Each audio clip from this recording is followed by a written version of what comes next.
It's the world's favorite flavor. Wow. And we see it as a flavor. And that's a big problem. It's a food. Yeah.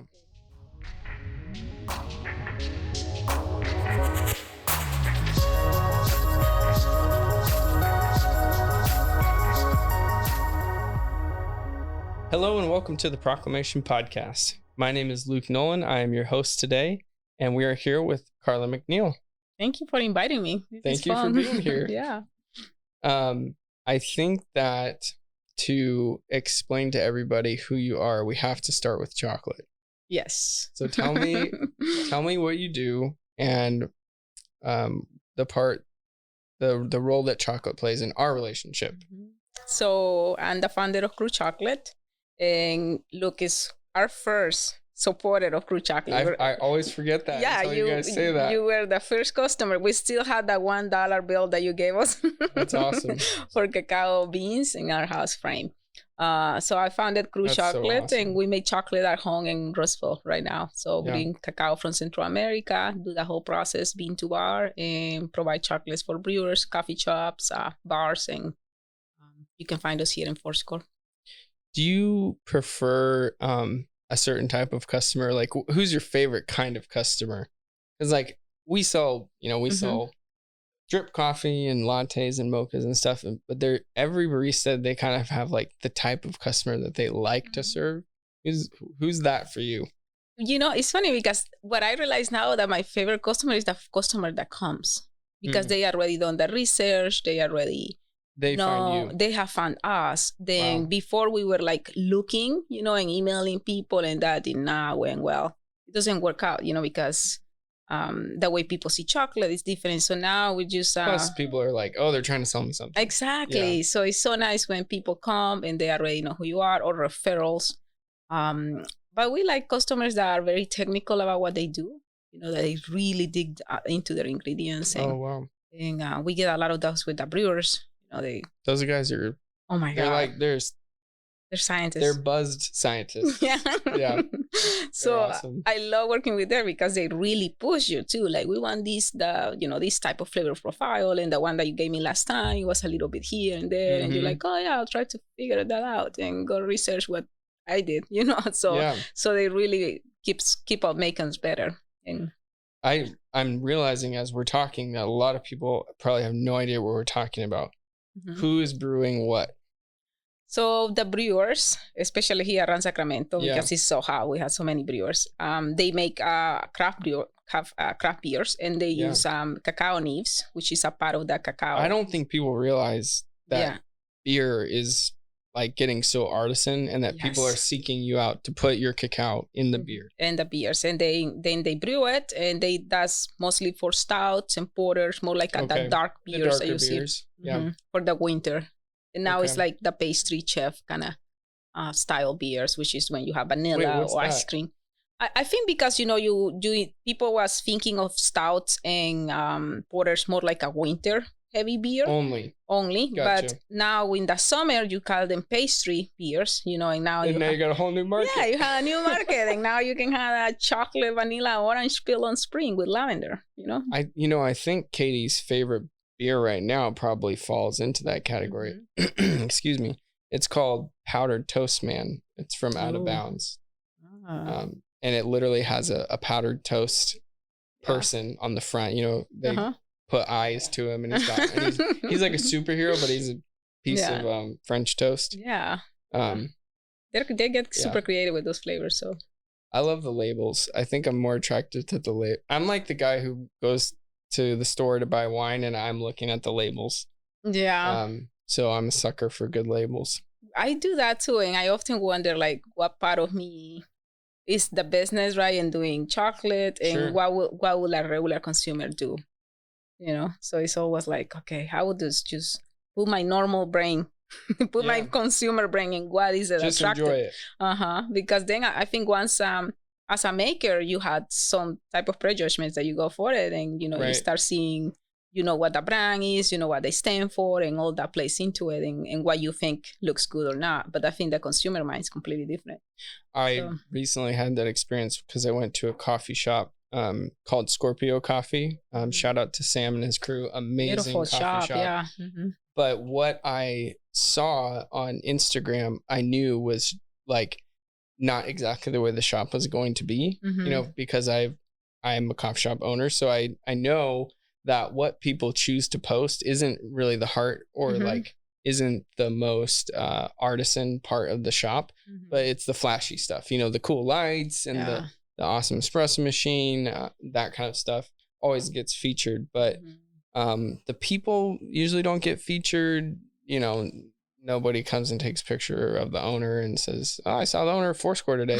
So it was great because I got to talk to Sam. I got to talk to his baristas really briefly.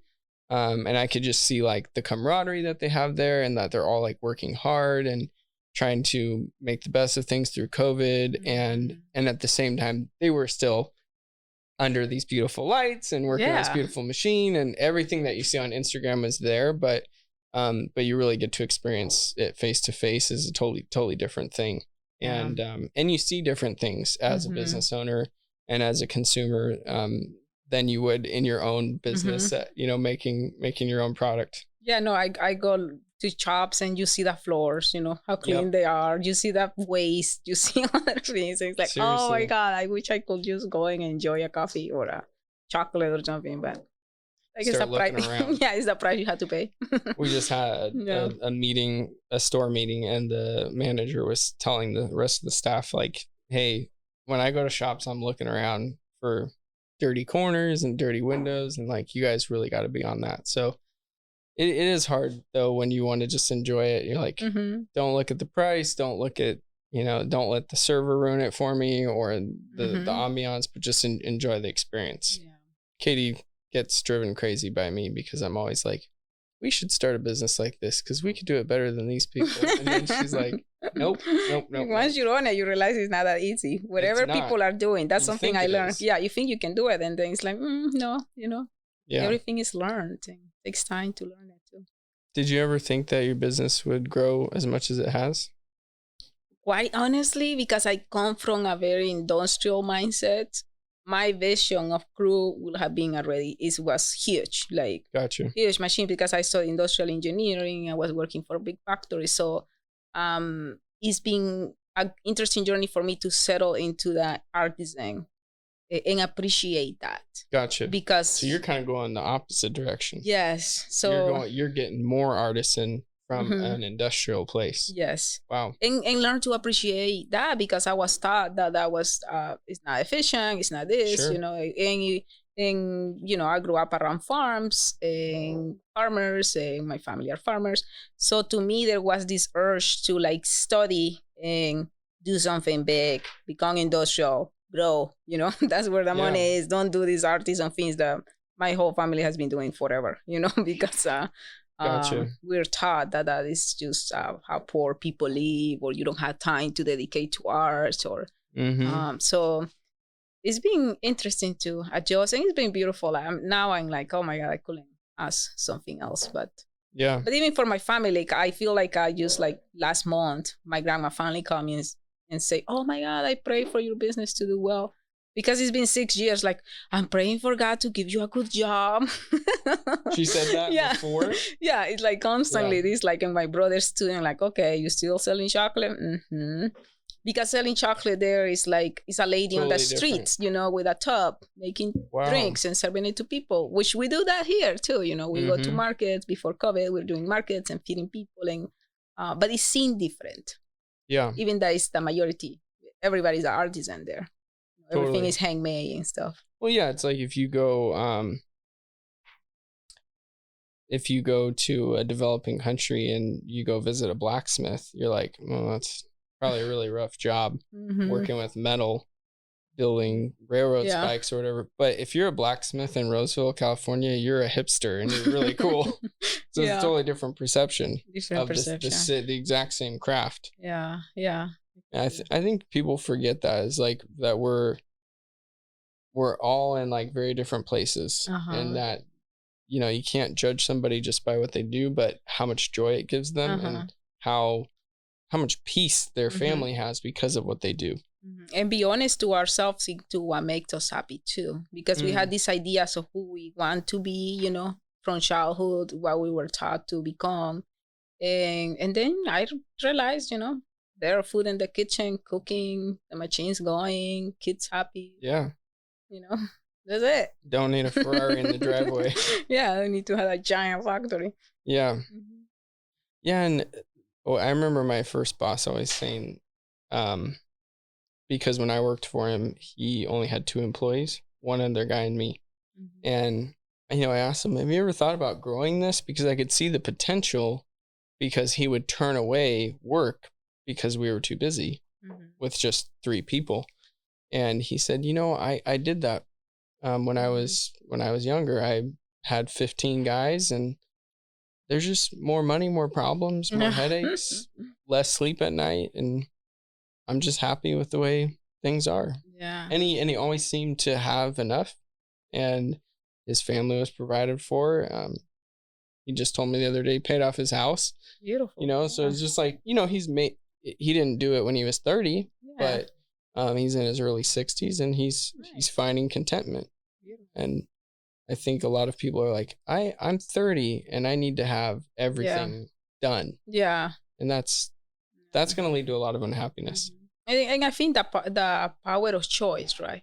Because when you can choose, I can choose right now, which is such a blessing. But many people can't.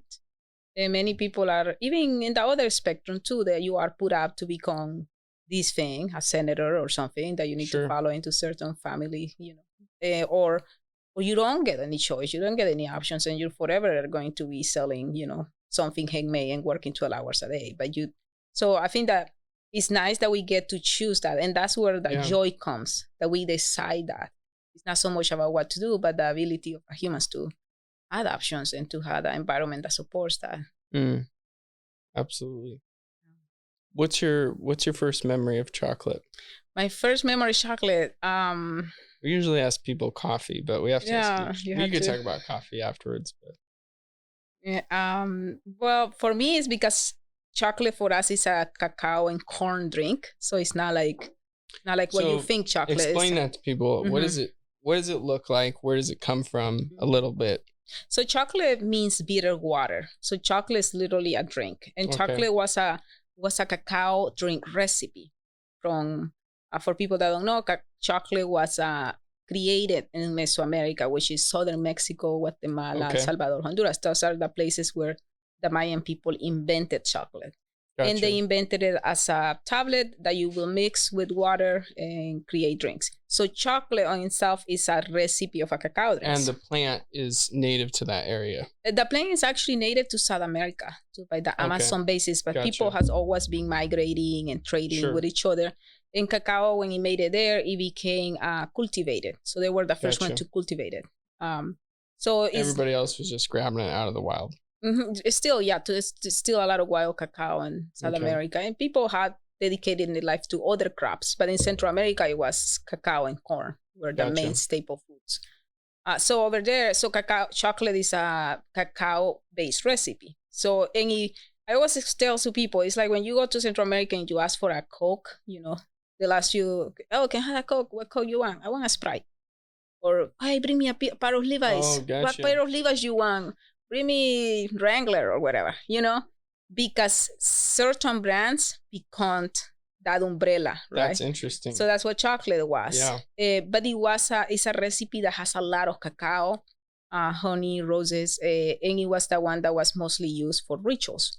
So everybody started calling chocolate everything, but we had hundreds, thousands of drinks through Mesoamerica. So chocolate different names. Was like Coke. Yes, it was. There's a lot of different. Because it had a lot of cacao. So it was the drink that people wanted the most. Because cacao at that point was started to be regulated. And it was so important, it became money. About what time in history is that? This is probably like 4,000 years ago, when people started. A long time ago. Yeah, a long time ago. But it's still, when the Spanish got here, was one of the biggest productions of chocolate.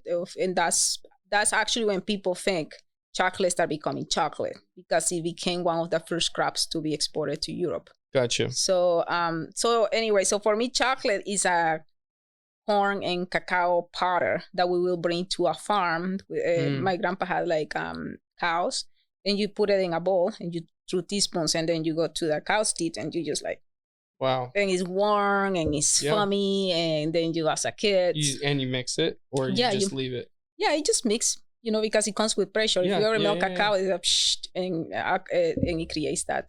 Wow. So that's one of my first memories of the first milk aeration. Yeah. Cow's udder. Totally. Yeah. The first espresso machine steamer. Yeah. It's only 100 degrees. Yeah, but it's good. Yeah. So that's my first. That's how we normally consume chocolate at home. Wow. Mm-hmm.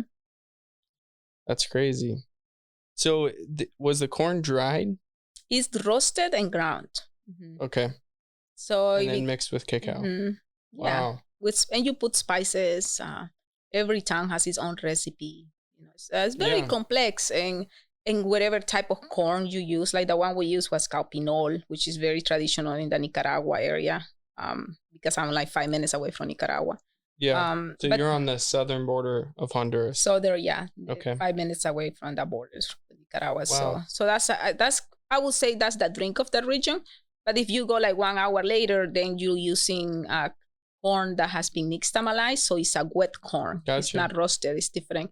And you go way up there, you're using blue corn. So each town has its own, and each drink changes based on the seasons, for cold weather. Okay. So we live in the mountains. It's like pretty high up there. So that was our drink, because you drink it a lot hot. Mm-hmm. Yeah. So it's a hot drink. Wow. Yeah. So that's my first memory. Yeah. That's amazing. What about coffee? Coffee, my grandfather was a founder member actually of the co-ops, the coffee co-ops in Honduras. He started farms, and he went to Costa Rica and studied farms, but then he got assassinated because actually coffee. So it's a big story, but my grandma, when she became a widow, she inherited all these coffee farms from him. So as a kid, we will go to the farms, and she will have like 50, 100 workers. There were big farms picking out coffee, and we will mill it. Ran it. She ran it, everything. Yeah. 5 kids and 4 kids, and lots of land, because he was very young when he died. He was like 36, actually my age. When he was assassinated. Yeah. Wow. And but she, as a widow there, and being a woman, you're left like that. It's a culture where you really depend on who your husband is. So it offers you not just the money, but the protection and everything. Gotcha. But she figured it out, and, didn't lose her land. People always try to take land away from women's, Yeah. And we will go there and bring us all of there. And I wouldn't say I work in the farm. I was a kid, but she managed. You thought you were working. I thought we were like slowing them down. Our work was to bring their food. Yeah. We'll carry the food. Yeah. But one of my best experiences in Nicaragua was when we went to visit a woman who made all the tortillas. She was making the whole meal, but when we got there, she was specifically making the tortillas for the farm workers. Mm-hmm. And I was there with my 2 friends who have a cinematography company. So they asked her, can we film your process of making the tortillas? Of course she said yes, because everyone is so hospitable there. And we watched her make tortillas for about 45 minutes to an hour. And by the end of that, I wanted to eat one of those tortillas so bad. Mm-hmm. And the guy who owned the farm, we asked him, hey, could we buy some tortillas from her? And he said no. And we were like, oh, why not? And he said, because she's been given by the foreman, she's been given this flour, and she's only been given enough to make almost exactly the number of tortillas she needs to feed the farm workers. And she doesn't have any extra for you guys. Mm-hmm. And that was like a turning point for me, because as Americans, we often are like, how much is it? Mm-hmm. Yeah. Let me get out my wallet. You can buy and you're like, yeah, like we just think we're here, we're tourists, we're here to spend money. And you have these beautiful tortillas, and nope, they're not for sale. Even though it's a very cheap product. Based on her circumstances, it seemed like she could use more sales, and that's how we were thinking. We weren't thinking about like that her role is not to provide these stupid American guys with tortillas, but she has a specific task that she's trying to accomplish, and us, being there was about as far as she could go with her hospitality. And that was very interesting experience for me. And I was not taking any of the video. I was just with my two buddies, and they got this photo of me through her window. I was outside, but I was leaning on the window watching, and they got this photo of me. You can just tell that I'm just like mesmerized by the whole process. I'll never forget that. Yeah, no, I grew up like my grandmother will say feast, like, remember that farm? I had to feed 100 men for 6 months to build that. So that was the currency. That is the currency, to feed people in order for them to come together and help you build something.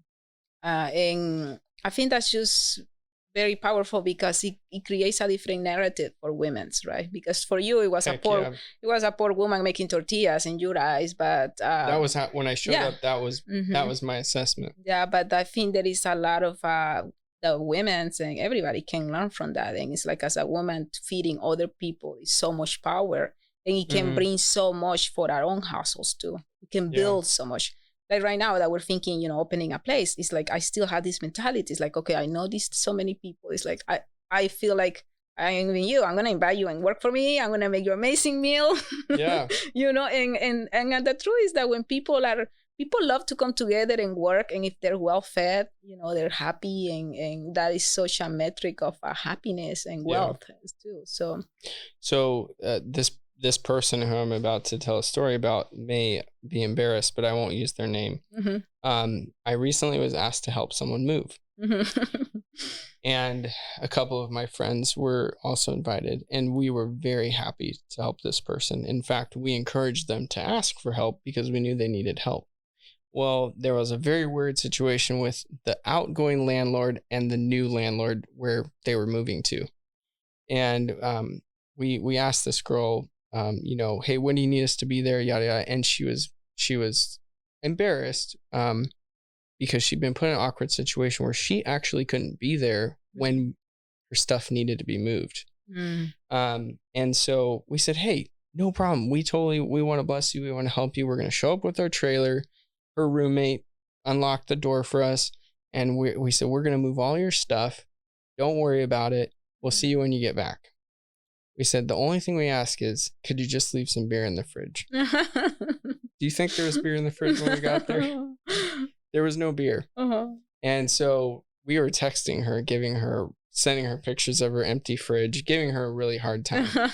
But that's just an example of how, like, all we really needed was beer, and we didn't really even need the beer. Obviously, we still moved her stuff. We broke half of it, but no, we just, we did it, and we did it with a happy heart, but we were very let down. Yeah. Honestly, we were very let down. Yeah. And it doesn't take much, especially for guys, to get them to do some work when there's good food and good drink involved. Yeah, and I think that's the part, like, at least for me, right? And it's a choice. And this is what has resonated with me, because I grew up also thinking, like, oh my God, my grandma, like, she didn't know how to drive, and she's always depending on these men, and and this guy will, like, had to manage. He was the only one that could run this machine, and he wasn't there because he will drink. So I was like, wow. I grew up thinking, like, I just want to, like, learn how to drive, use these machines. You don't need any men,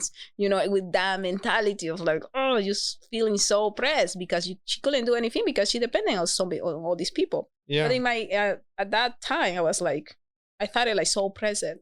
But I think it's now I see it more as it is such a source of wealth, your kitchen and what you do with your hands and your hospitality.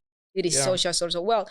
But because women has been oppressed for so long, it is really hard to go back to that, because we have fought really hard to get out of it. Yes. And it was hard for me too. Like, seeing myself in a little shop making chocolate in my kitchen. It's like, now it's a cute story. But when we first started, I was like, oh my God, like, you know, you didn't want so much frustration. No, because I wanted something, you know, start making chocolate, had a factory, you know, all these ideas. But I think that journey can speak up to many people, and not just women, but men as well, like reconnecting with your kitchen and with the food and seeing it as a source of wealth and nourishment and not so much as oppression.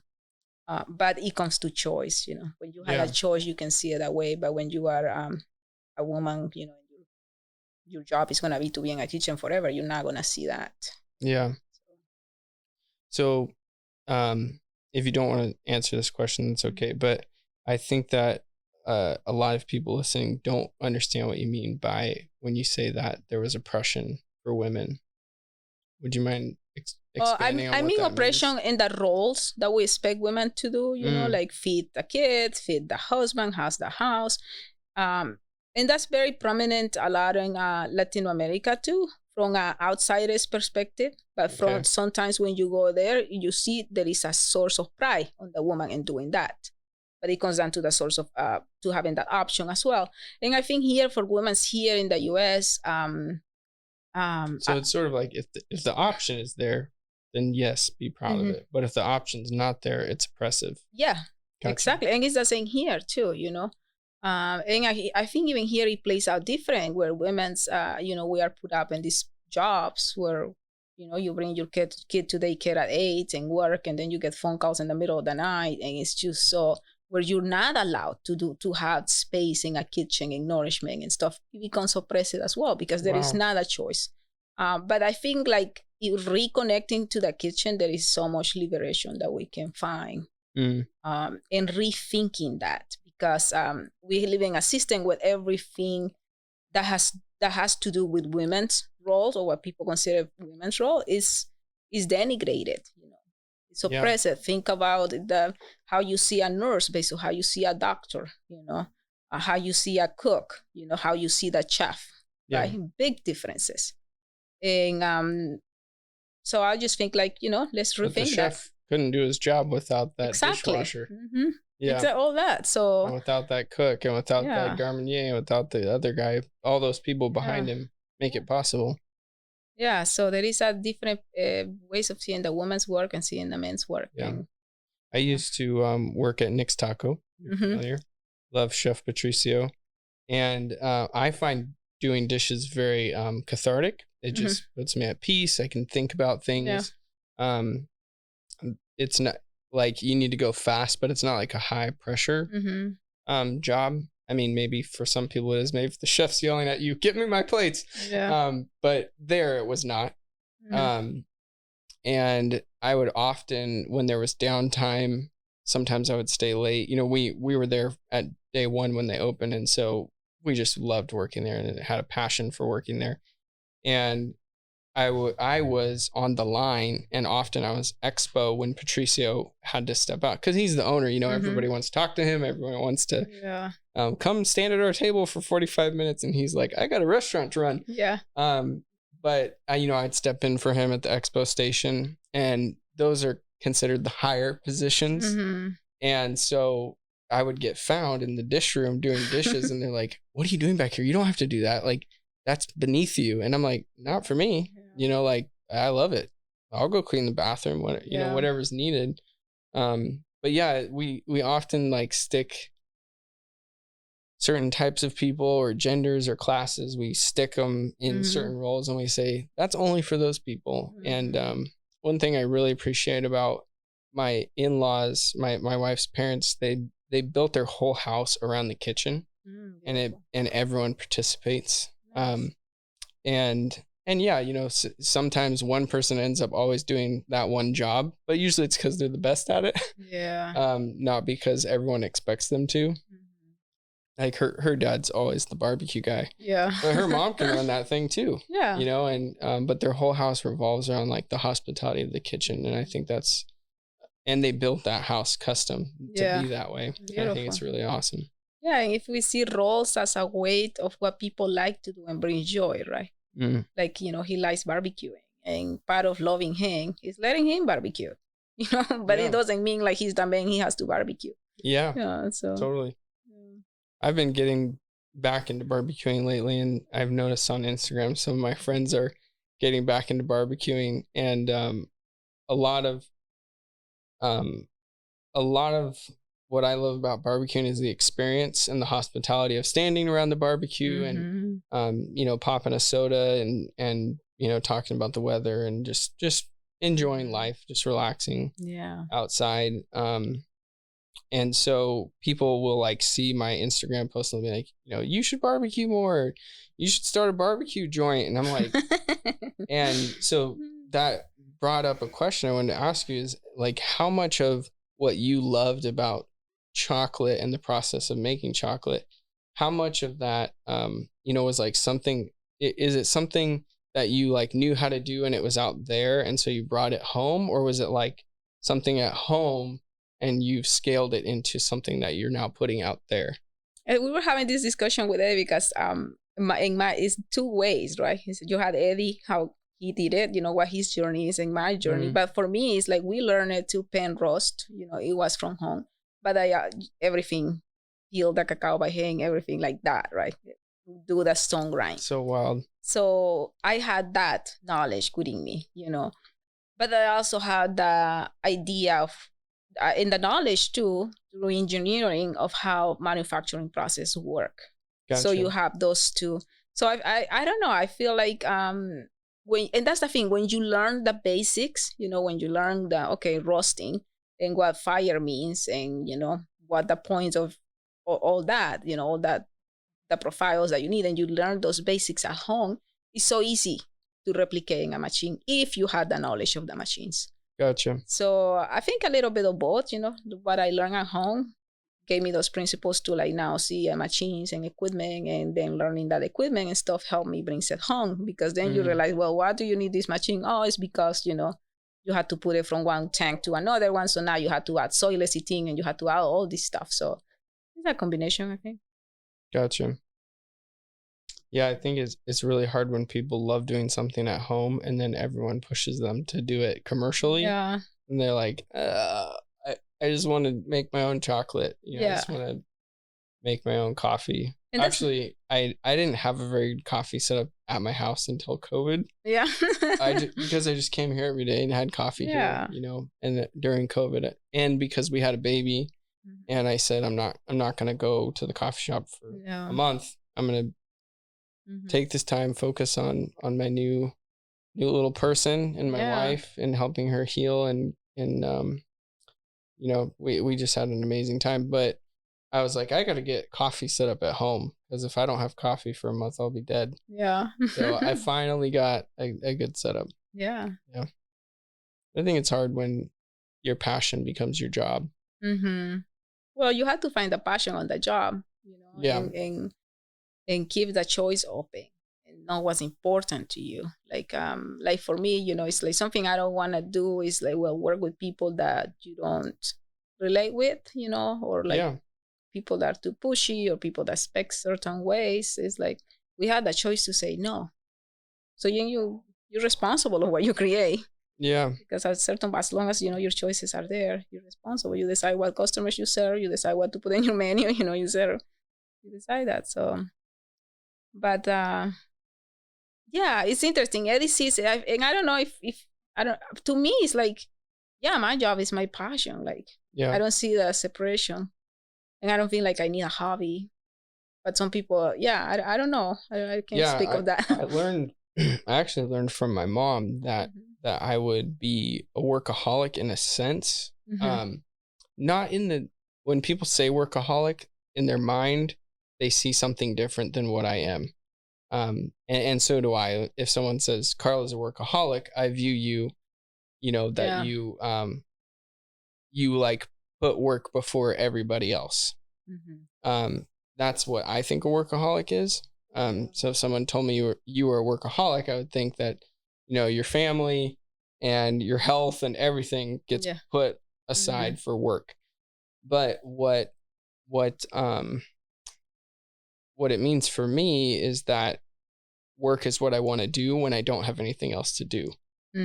Like, because we have a baby, Yep. I'm up in the middle of the night pretty often, and I've just really the last 3 days been struggling to go back to sleep. Yeah. And I start working, but not in a way that's oppressive, but in a way that I have the choice. Like you keep saying, I have the choice to, I could read a book or put on the TV or whatever, but I just start looking at Foursquare from a different way. And at 3 a.m, Foursquare is a much different business than when it is when I'm here.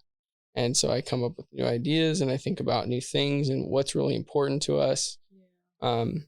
And so it's something that I love. It's not oppressive. Yeah, it's not longer a job. Yeah. And the reason of doing it is for your own kids too. You're building a better future. Yeah. You're giving a better life to somebody else. When your kids look at what you're doing with Crew, what do you want them to see? I really hope that they can see just a love for food, the love for nourishment, which, they're teenagers and of course everything I do sucks and all my food is horrible, so it's like, it's interesting to see how they might turn out into somebody else and that you don't know. Yeah. Especially related with food, because it's such a big part of like who I am and where I come from. But also this is a different culture, like, and being okay with that, it's like, oh my God, like, yeah, you might turn out into, and I don't know, for me, it's all about that. It's super important. And for one of my kids, like, whatever. I wish, I have friends where they tell me, like, I wish there was a pill that I can just have every day and I never had to think about it. And I'm like, oh my God. About food? So weird. And especially a lot of people in tech, I think, are moving like, growing the tech food movement and, growing the food in containers and just this attachment from farming and that nourishment and the flavor and the natural of food. And don't you think that's how we've gotten into a lot of bad habits as a society with food? With like the way that we treat farming and the way that, GMOs and all that kind of stuff. Yeah, deforestation. I mean, it's a reaction. I mean, the people that are promoting, this tech food is because of a global climate change and deforestations and things like that. So it's not that they just wake up with that idea. It's like, it's a reaction to the problems that the industrial food system has created.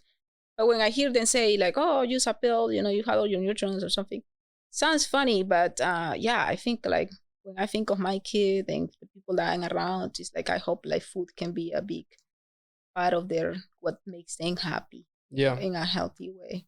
Yeah. I think there are some really amazing writers in television who have captured what it might look like in the future. I'll use Star Trek as an example. Have you watched Star Trek before? Yeah, a little bit. Yeah, so Captain Picard is my favorite, the bald guy. And, everybody just goes to the little thing in the wall and the replicator, and they just say, give me a hamburger, and a hamburger appears. And it's synthetically, made out of organic material. But he has this tradition of, getting Earl Grey hot tea. And it's like his connections, even though it comes out of that same thing, it's still like his connection to his childhood and like who he is as an earth person, even though he's now out here in this crazy world, and he'll never be that, at least when the show first started. I guess now there's a new one and I haven't seen it where he's back on Earth, but he's never going to be that earth person again. He's a starman and he's out exploring, and that hot tea is just like his connection back to his childhood and where he's from in France and stuff. And I think that when part of the other reason I love barbecuing is because it takes me back to my dad barbecuing and those times on the barbecue, and that culture, like you said, that we've built around food in our individual families is so important to keep that alive and to pass that on. Yeah, no, and I think, this movement of like that race for Mars and going to that, not longer being an air person, to me, that's just heartbreaking. It's like, to me, it's like the worst thing. But seeing that how next generations will do and whatever, I can do for people to love something that grows, Like now we had a rate people want the farmers to be producers and be business people, And we think we're helping because we're bringing more money and this and that, and now they can see their farms as a business, and we talk about yield and quality and all these things. But my family are farmers, and I see how beautiful that is. Like, and I see the complexity of thought that they have, how they can understand things, where it doesn't, and how they're not poor. They're not. Definitely not without joy. Yes, and how it's just a completely different way. Mm-hmm. But when you come and impose those views of like, oh, these people are poor on this, and we need to somehow fix them, it's like, oh, it just destroys so much, Yeah. And I'm not saying that there is no poverty too. There is a lot of things that need to be fixed. There is farmers, that experience poverty. There's a lot of cacao farmers that their kids are undernourishment and growing one of the best foods of the world. One of the cacao and chocolates, one has high levels of minerals, such a nutrient-dense food, and yet they are. I don't think people know that either. Could you tell us just a little bit about that? And that's the thing with that. That's the thing that has put me. That has make me see coffee and chocolate different, because it's very easy. We say, oh, it's just like coffee, it's like that. But we had to see chocolate, cacao as a food. When you food first, drink second. Yes, food, and it's such a beautiful food because it brings you pleasure. It changes your mind. It gives you that feeling. Yeah.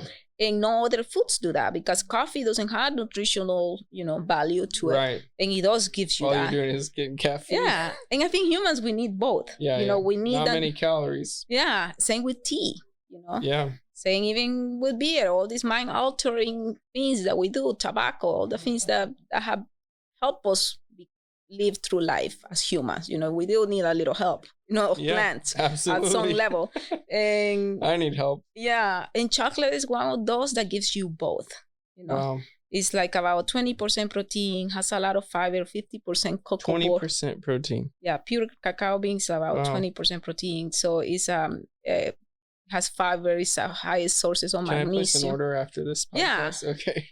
And again, cacao as a food, chocolate as a food right now. I'm not talking like a 40% chocolate or milk chocolate. Very different. You're talking about artisan chocolate, not the chocolate that's next to the grocery store checkout stand. Yeah. So and I see it as a different, for example, a drink, because I think I prefer having a drink. Easier to consume. To consume. It's quicker. It's definitely a meal, and that's why people were mixing it with grains too. It gives you that grounding. Then having a chocolate bar is a little bit more of a pleasure. Like you feel it melting in your mouth. It's more like a luxury, something more related with pleasure. But chocolate as a drink, when it's well done, minimal process, is a food. And also mind altering. So so it's beautiful, to know that we're blessed in this planet to have those things. And it is amazing. Yeah. I think that one of the coolest parts about being in the artisan coffee world is realizing that there are a lot of different types of products where people have become specialized in them, and that there's a lot more complexity and a lot more work that goes into producing it. And if we go to a kindergarten class, right around the corner and say, what is chocolate? They'd say candy. They just think, oh, it's candy. It's Hershey's Kisses and it's Ghirardelli, and those people have probably really helped the coffee industry, or the chocolate industry grow by producing a lot of candy, which is great, but that isn't the purest form of that of that plant and the way that it naturally occurs. And I think that we are probably meant to get back to more of the basics as far as consumption. So that's one thing I love about learning from you guys and consuming your product, is that I feel like I'm getting closer to the way that it's supposed to be enjoyed. No, that's what we hope to do, and have that deeper appreciation for nature, because cacao is one of those plants that it needs such a diversity around it. You know, it needs shade, so you need a canopy. It needs like soil, so you need a lot of things to be coming down and composting. Gotcha. You need animals that will chew those seeds and throwing it around and create more cacao trees. You need all these little bugs, midgets that will come and pollinate them. You need water. You know, you need the humidity. You need the rain. Yeah. So it's such a good metric of the health of our ecosystem. And, the only thing that cacao doesn't do well with, you know, because it's such a big fruit, is winds. So I don't want to say true cacao, but the heirlooms cacaos and those varietals that are very sensitive, you know, and that only grow in these environments, which is a lot of them are in Central America. That's why we work with them. Cannot be monocrop. You can't just create a plantation of cacao. The moment you see a plantation of cacao, you know that it's a hybrid, it's completely different variety. And you know, the ability to have a plant that requires so much, you know, in order to grow, and the ability to have people that still do that and environments that still provide that is such a blessing in 2021. That's crazy. You know, because it's such a race to monocrop everything. Yeah. Go fast. Yeah, go fast. Yeah. So how do you balance because you're running a business now with this product, and you want to be profitable, and you, more than the average person, you have this pull inside of you to industrialize it and make it bigger. So how do you balance keeping with that artisan, not changing the way it's produced, supporting the farmers, being patient with them producing the product that you need so that you can make your product here? How do you balance that with that inner desire to also want to grow it and get it faster and all that? Well, I mean, we're so little. It's not like I want to grow it like the Hershey's, you know. It's like I just want to grow a little bit, because we I think we're like using like, I don't know, like 2-3 tons. And one of the farms that we're working with, their capacity per month, per year. Yeah. Okay. And one of the farms' capacity is like 7 tons per farm, and we have like 4 farms that we're working. So you need to grow a lot more. I need to grow. Before you even outgrow those farms. Yes. Gotcha. And that's the thing that even Crew is providing for us, even as we are right now, you know, so little. Providing for you and your family. Yeah, providing for me and my family. And what I want to do is grow so we can to support these relationships we have, because we're the only buyer.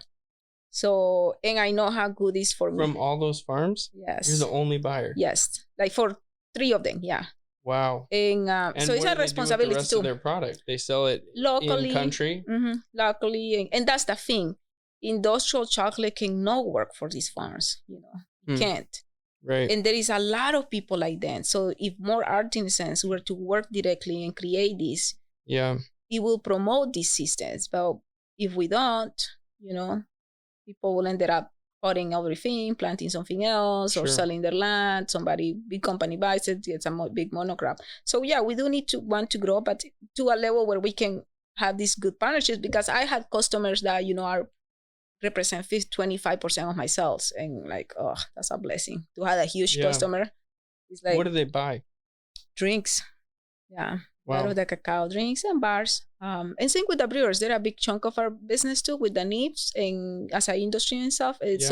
So it's nice when you have already these relationships. So if I can be that for the farms we work, you know, and grow from like 2 to like, you know, 18, 15 tons, which still very small, you know, even with the artisan world, it still be like, you know, probably a 3,000 square facility.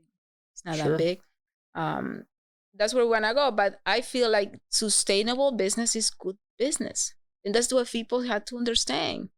It's like rethinking, you know, your pleasure, rethinking your values, and finding happiness, and really being honest in what makes you happy and where your pleasure comes from. It pushes you towards sustainability. It pushes you to working directly with people, creating this relationship. It pushes you through like having a thriving environment. And that's the thing. There is not a separation. We think like, well, if you want to grow, you have to do this and destroy all that. And it's like, you don't have to, you know. But that's the idea they want to tell you. You know, they want to tell you, like, if you want to be something big, you cannot do this, you know. And it's like, no, if you That's almost the first thing people say to me when I talk to other business people or people who are mentors to me, and I say, I want to grow Foursquare, I want to see more profit. They say, well, you need to fire some people. Oh. So the first solution is destroy. And when you were talking about feeding people, that's how I view my business. Is my number one goal. Yeah. Well, we have the mission statement of the business, and then the goal, the first practical goal underneath that is creating jobs. Mm-hmm. Well, if I fire people, I just destroyed a job. I didn't create a job. So I'm not opposed to firing people for those employees who are listening, but just that it's not my goal to try to like make money at the expense of people's jobs. Yeah. It's my goal to create more jobs, and those jobs result in more profitability. But that's at this point still just like you guys. So just so we can grow, not so that I can stay home and play video games because I'm a millionaire. And that's the thing. Once if you're honest to what brings you joy, is to be able to provide a job for other families. And, and you find joy in this job. By the time you're a millionaire and stay playing video games, you're not happy. So it's like when you are true honest to what makes you happy and where your pleasure and your joy is coming from, you realize that we are meant to be doing things in sustainable. What do you mean we're meant to be? That's the design. That's the design of human. We are social beings that are meant to be around nature, supporting each other. Mm. Like I don't believe like humans are these horrible, sinful, greedy creatures. It's like, no, it's like we had evolved to this point because we like have created these alliances of helping each other and growing together and creating a village. That's what separates us from other creatures on this planet. Mm-hmm. So the more we embrace that, maybe something will happen. Yeah. We were talking with some my dad and my brother-in-law and I were talking about meaning and value and how society recognizes value a lot differently than maybe they should, monetary or fame. And it's a struggle, to not want to go for the same things that everybody else is going for. Yeah. And it's hard too when other people push you in a direction, in one of those directions, like, say you post a video of yourself, it goes viral. Are you going to capitalize on that and now become, YouTube famous? Or are you just going to let that video go and just say, wow, that was hilarious that 20 million people thought that I was funny when I fell over, outside my house. And so, like, in what ways have you had people try to push you as a business in a direction that you didn't want to go? It's interesting because I think with us, I'm pretty up there. So I think people just look at me and like, I'm going to fly, so it just doesn't, I don't seem to attract that. But yeah, there is people that have come and offer certain opportunities and we have seen, does it work? It comes back to honesty, because if I say this, who's going to resonate with? Yeah. Not somebody that wants to, get an investment and they're returning within a year and growth, Yeah. It doesn't. But you're weeding them out early. Yeah, and that's the same thing. I need to learn how to do that. Yeah, you have to, because then it becomes a temptation and then you start feeling, oh my God, maybe I'm missing out. Maybe it's me the problem. And it's like, but that is living with honesty. Like when people see you, they should be able to size you up and know what up. It's like, no, yeah. Which is a good thing. Katie says they size me up and they say, I can run that guy over. It's fine. Yeah.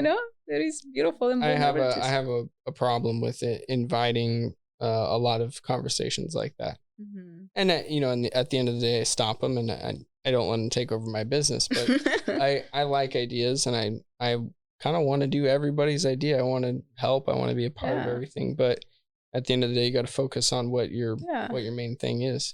That's good that people come with you with opportunities and choices. But yeah, coffee shops are great at that. Coffee shops, breweries, restaurants, they invite tons of people with tons of ideas. Nice. Yeah, at the end, everybody wants to tell you how to run your own business. Yeah.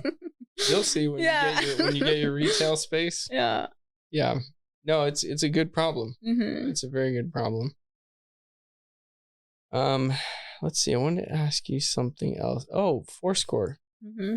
Tell me about how Foursquare has impacted your life. Foursquare being awesome because Well, there is even a backup story that you probably don't know. Let's hear it. I'm ready. I love this. When I decided, okay, I wanted to open a business, and I start thinking, I start studying. It was coffee. I wanted to do coffee because, and we've done some stuff with coffee. Yeah, and because I'm coming from a coffee farm, I went to, and my family at that time, oh, you want to do coffee? There is this training, come. They wanted to see me, so they called me and they gave me this training for like Cup of Excellence. So I flew you to where? To Honduras. Okay. Because Honduras has one of the best coffee labs. Absolutely, so if you want to train, you go there, and 1 week they'll train you how to taste coffee. So I had this background with coffee more than I did with chocolate. Chocolate was a food of the house, but coffee was, we still do coffee. We were member actives of a co-op. It was more seen as a business. So coffee is always being a business in the family. So that was my first idea. And then we started, and Eddie's like, yeah, we do. And then you open. And we were like looking here and like, oh my God, I can't. And it's funny that I stomped on your dream? Yeah, you did. Man. Look, I went and cried. I didn't know that. Did you really?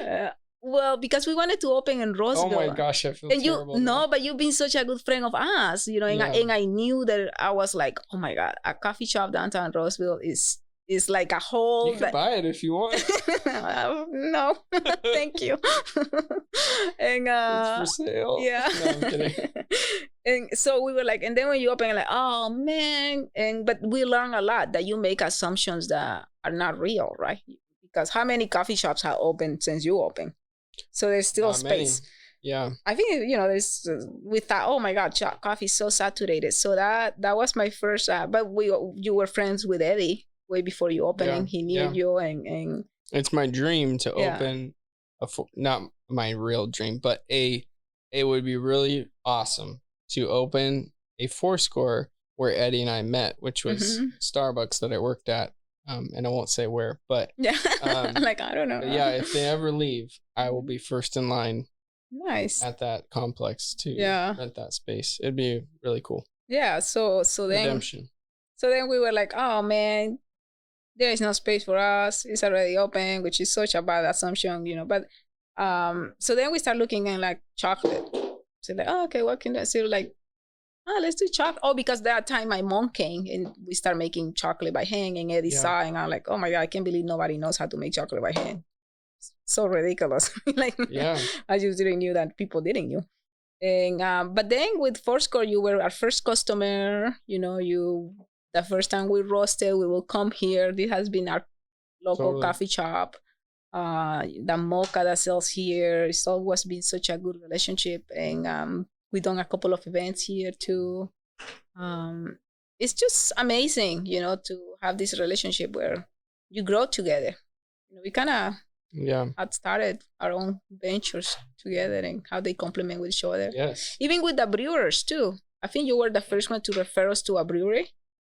I think it was New Glory. Moonraker? Oh, New Glory. Yeah, New Glory. Totally. And New Glory is an amazing partner too, because they've grown a lot. They love you guys. I know, and we love them too. New head brewer talks very highly of you guys. And they just ordered, and they're going to make a beer right now, and their brewer is growing too. So you introduced us to them, and we were like, okay, we don't know what we're doing. We roasted some leaves. He loves them. And then he's like, a little more roast, a little more of this. And these brewers have made us better at our job. It's great. So you introduced us to that. So, I guess we've been together for a long time, eh? Yeah, 7 years. 7 years. Yeah. Wow. Yeah. 6 years. Can't do math very well. 2015. 2021, it would be 6 years. We started this 6 years ago. Yeah. And then I met Eddie in 2007. So it's been a long time. Long time. Yeah. So then you see like we live like 5 minutes away from here, and it's like we're trying to open a place in Auburn. It's like, why don't we just come to Roseville? And it's like, I just feel Fourscore here. You're our best representative.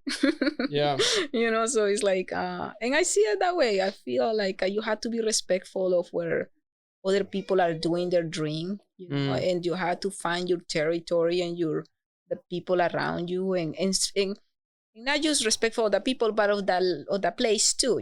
Who needs you, and who just another person selling coffee, and So I think that way.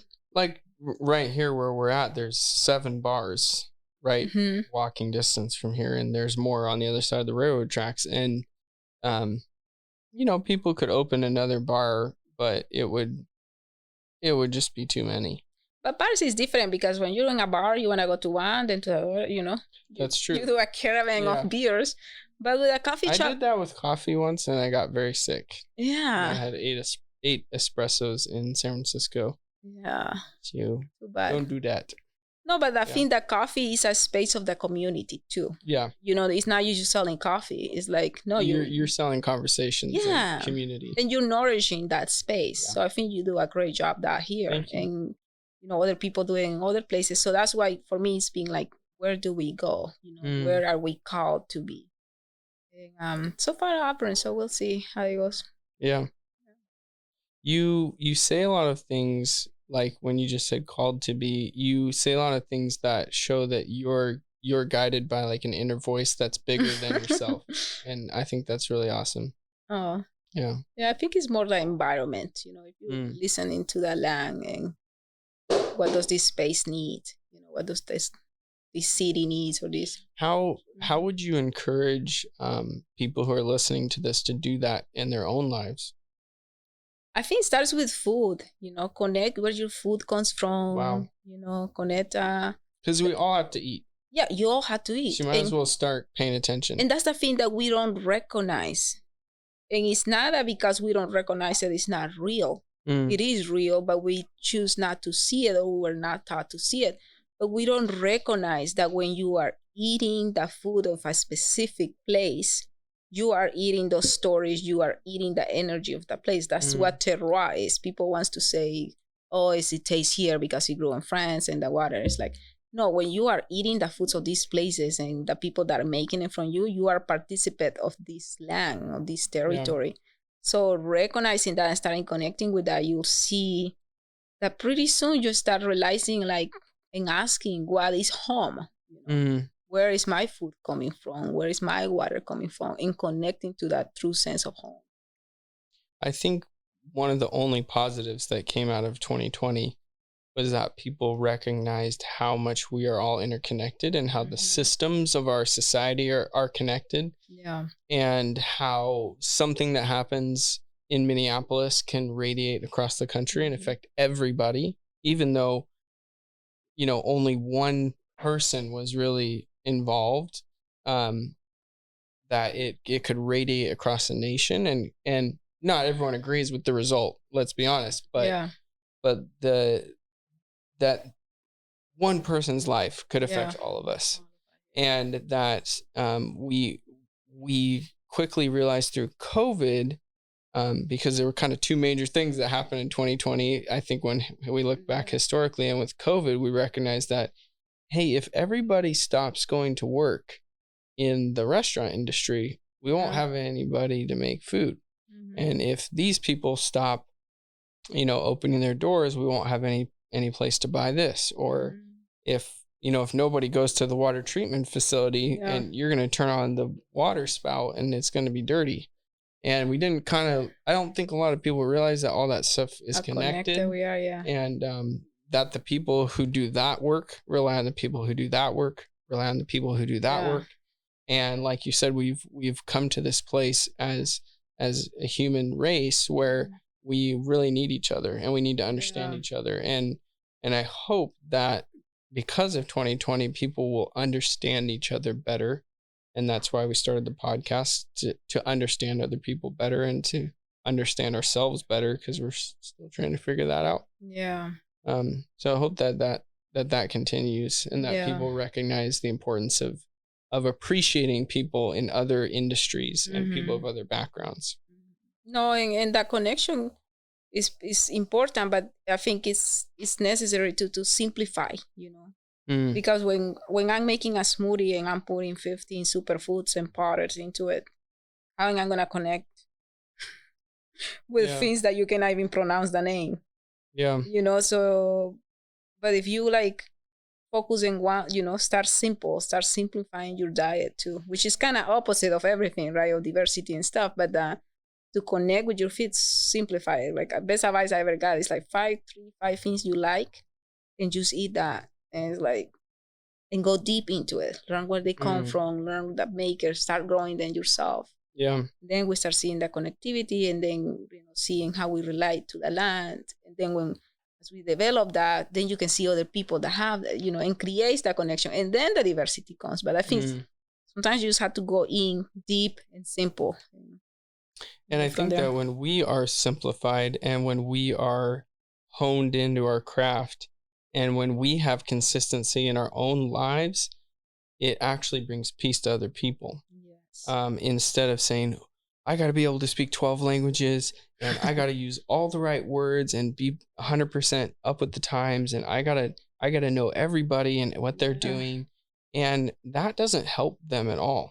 And you have to if you're eating their foods.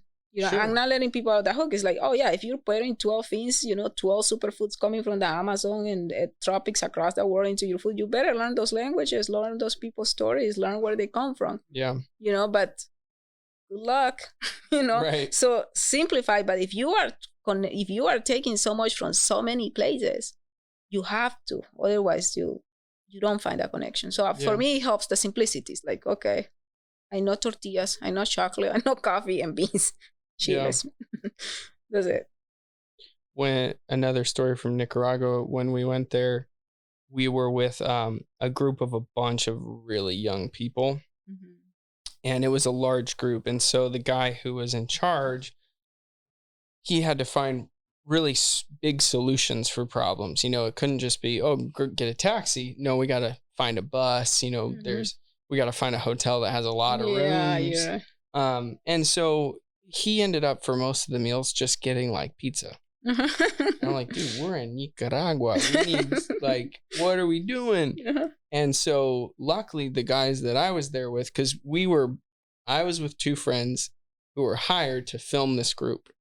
Mm-hmm. And I was there because they were going to coffee farms and they said, you should come with us and see these coffee farms because I'm the coffee guy. So that's how I got to tag along. And they were like, hey, come over here. And we go jump in the back of a truck. And the guy who lived there in El Transito took us around the corner. And this woman, we walk into her kitchen and it wasn't his wife. It wasn't his sister. It was just a woman from the community. And she was cooking. And I thought, we're going to be here 45 minutes or an hour before we get any food. Nope. 3 or 4, maybe 5 minutes. She comes out with these plastic plates, bright, colorful plates, and just hands food to everybody. And it was incredible. It was amazing. And I was like, what? How did she do that? This is her private restaurant? What, you're trying to figure out, how did this happen? And that just showed this is a really tight-knit community, to where this guy who was our host was like, hey, I'm bringing some guys over. And we found out he had just texted her and said, hey, can you make some food for my friends?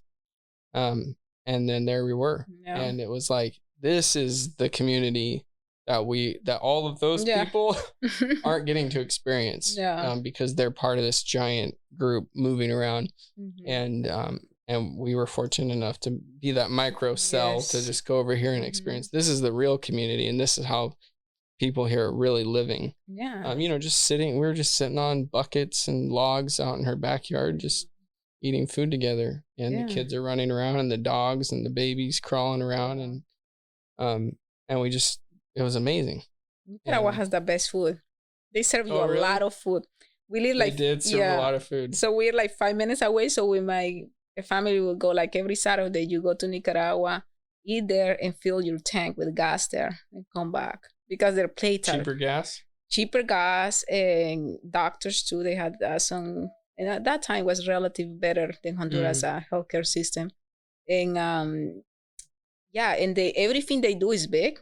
Big tamal, big piece of plantain, big piece of meat. So it's you feel like you're getting more for your money. So keep that in mind. Yeah. I wanted to ask you another question, but now I forget what it was. How do you think we can improve? Like, what do you mean we?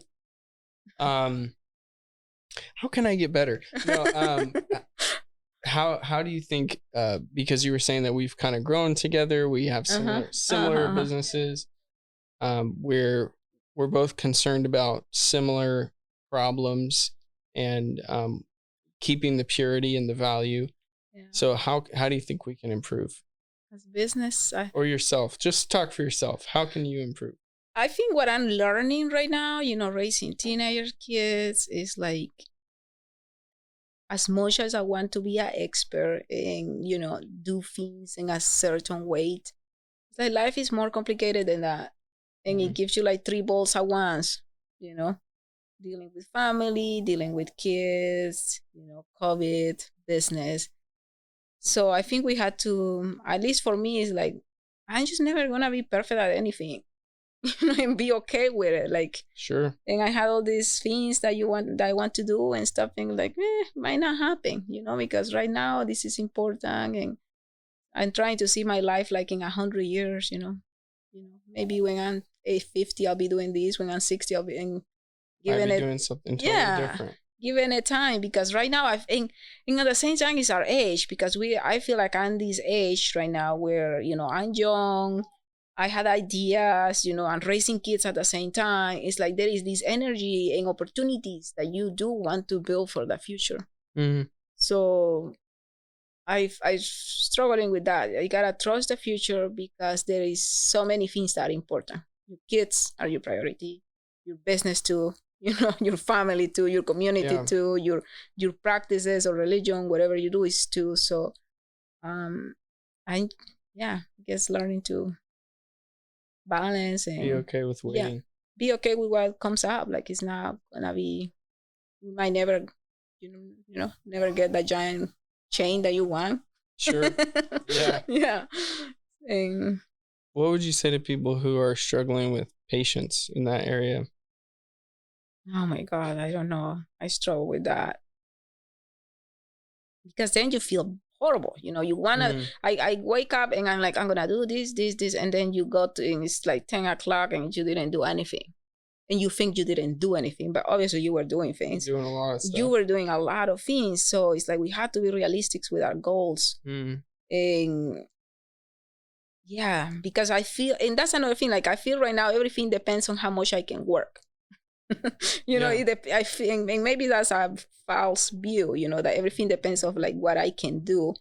But there is only so much. Yeah, physically, only so much. And then you don't feel fulfilled, because it's like, you wanted to do all these things. So I don't know. I think come back to finding what actually feels good. And then you have customers asking stuff.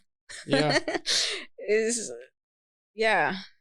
I don't know what to tell you, but learning to balance. And I think like walking around helps, talking to people. And COVID has been hard because we can't talk to people. It's hard, and that's what. Has that affected your business? It has helped us, actually. People are drinking more chocolate. People are finding us online, so it keeps us very busy. That's amazing. That's great. It's been a blessing, and because people are actually taking the time to make a hot chocolate at home, which they think it takes a long time, but doesn't really, But and you've been doing videos. Yeah, we do a lot of teaching people how to do that. We do a lot of online classes, and but patience, I don't know. You just sit with it, breathe it out. Just wait. You just wait it out. Yeah. I think most of us need to be slow cooked. Yeah. And it's it's a very rare person who should be cooked quickly and then served to their community. But rather, most of us need to be slow cooked, and sometimes it takes us slower than others. Like fermenting a wine. Yeah. Sometimes young ones are good, but usually for the majority of us, we need to age. And I think it's the family element too. Is raising, supporting you. And raising kids is a different thing. No wonder some people don't work and stay home raising a kid. It's a full-time thing. And so honoring that and how valuable it is too. Yeah, it sure is. How valuable it is to stay there with your kids. Seen that in our family. Mm-hmm. We both wish we could. Right? Yeah. We fight about who gets to do it. Yeah. Yeah. That's sweet. Yeah. Yeah, Molly changed everything. Yeah. Yeah. The last question I want to ask you is, if you could, if say you knew 100 million people were watching this, and you could change their perception of chocolate in one way, what would it be? Chocolate is a food. And look for it, look for it. Try to discover chocolate as a food, as a nutritious drink. And that will change your perspective. I love that. Because you'll see chocolate everything. Chocolate this, chocolate that, chocolate that. And it's one of the only foods that you can say is chocolate without having chocolate. Can't say that about wine. I can add something to wine and call it wine. Right. So ask yourself why. Right? Why is chocolate so? It has a lot to do with colonialism and through the history of chocolate. But if you start looking and searching and seeing chocolate as a food and as a nutritious drink and ask for it, and ask yourself, why is it everywhere? It's everywhere. People probably don't even know that it's everywhere. Go to the grocery store, chocolate, kombucha, chocolate, bread, chocolate, cereal, chocolate, it's chocolate. It's the world's favorite. Chocolate and vanilla. Yeah, it's the world's favorite flavor. Wow. And we see it as a flavor. And that's a big problem. It's a food. Yeah. And it's the food and the drinks of our continent. Of the American continent. Wow. Of this land. So we should be proud of that. From the Alaska to the Patagonia, we should be drinking chocolate and proud of it, because this is what the land has given us, Yeah. Not coffee, not tea, not even beer, not wine. Yeah. It is chocolate. So don't ignore it, because it's home. It's your backyard. Wow. You heard it right here on the Proclamation Podcast. Well, this has been my guest, Karla McNiel. I am your host, Luke Noland, and I want to thank you for being here. Thank you so much. Did I supposed to be looking at the camera? You can do whatever you want. Yeah. Thank you for watching the Proclamation Podcast. As you know, we like to bring meaningful conversations to you through a lot of different platforms. So please like, subscribe, share whatever's appropriate in the way that you're consuming this content now, and get Karla's story out, get Crew Chocolate's product out to the world. And if you'd like to visit them online, you can find them at crewchocolate.com. Yep, crewchocolate.com. CRUchocolate.com. You can find them on Instagram. You will see some of the most brilliant colors and wonderful marketing that I've ever seen. And I love seeing what comes out new from them. And you can also buy their products here at Fourscore Coffee in Roseville, and also at other coffee shops around the Sacramento area. So check them out online and keep tuning in for future meaningful conversations here at the Proclamation Podcast. This has been episode 12 of the Proclamation Podcast. I'm your host, Luke Nolan. Cheers. Thank you.